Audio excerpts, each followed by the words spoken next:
Well, hello again everyone. I'm back in the garage, out in the cold and dark, because I've been struggling to find some time to do a repair that I've been waiting to get done on Nikki's car for quite a while.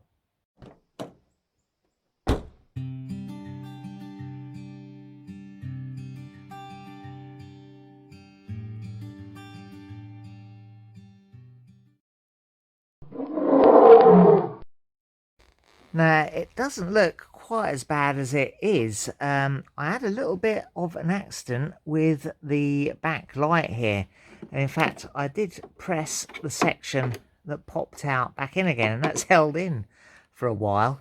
But yeah, really, this light does need replacing.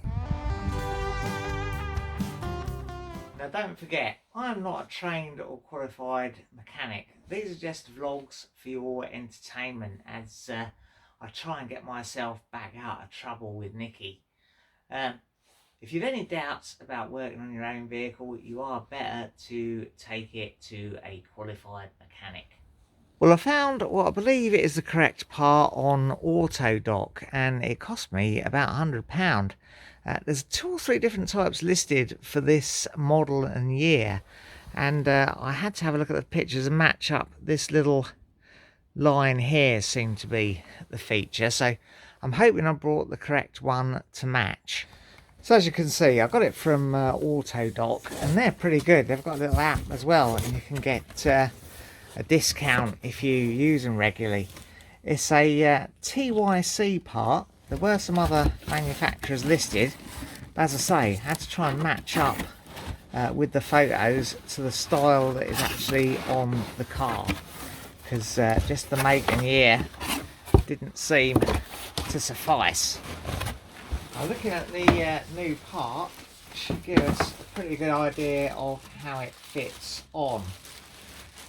You can see there's a little slidey tag bit there and a little barbed sort of divotty thing.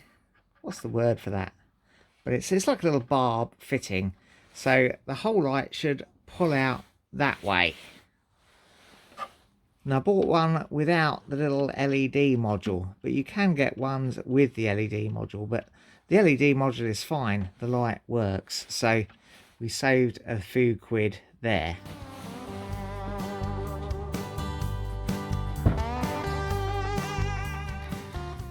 That should just be a matter of undoing these 2 fixings here and sliding the light backwards out of the wing. I wonder if it'll be that simple. It's a 10mm socket, of course.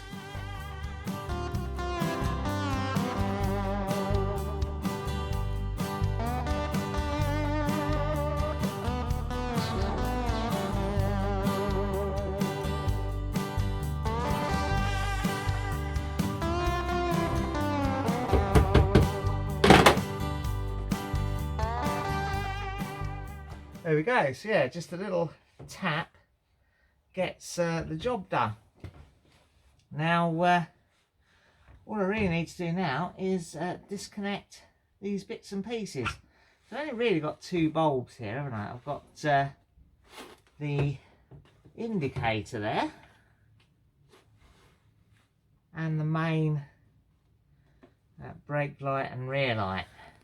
So I think this main plug thing, you can just press that tab down and pull it off in one smooth and easy motion, perhaps. Yeah, you're dubious about that, aren't you, Mr. Ginge?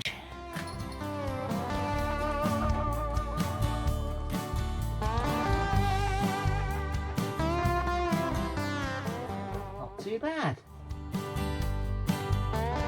And then the indicator bulb just rotates and pops out. Now we just got to swap the LED module over.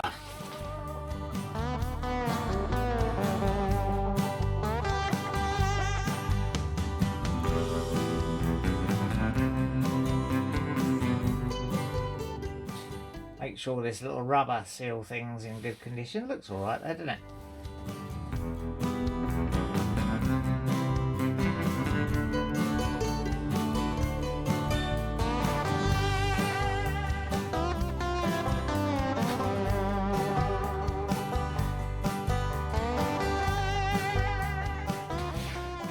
So once again, of course, you've got to remember, we've got to put the indicator bulb back in there just by twisting it in, and put the plug back onto that connector.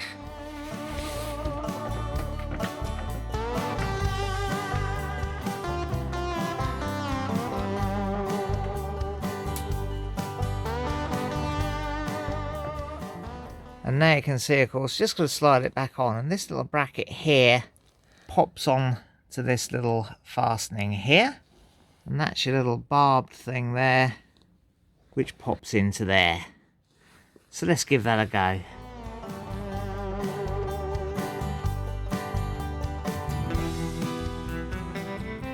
Now, just got to put the screws in.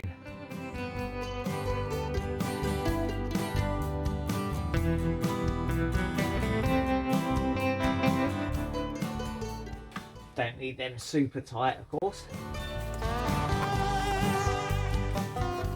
Just have a look at your sort of panel gaps.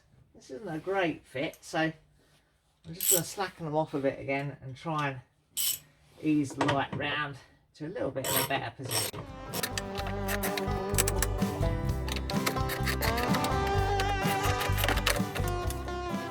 Make sure the boot closes.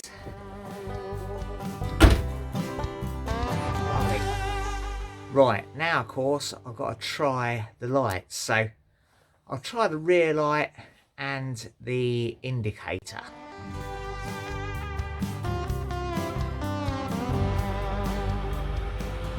Right, now let's try the brake light.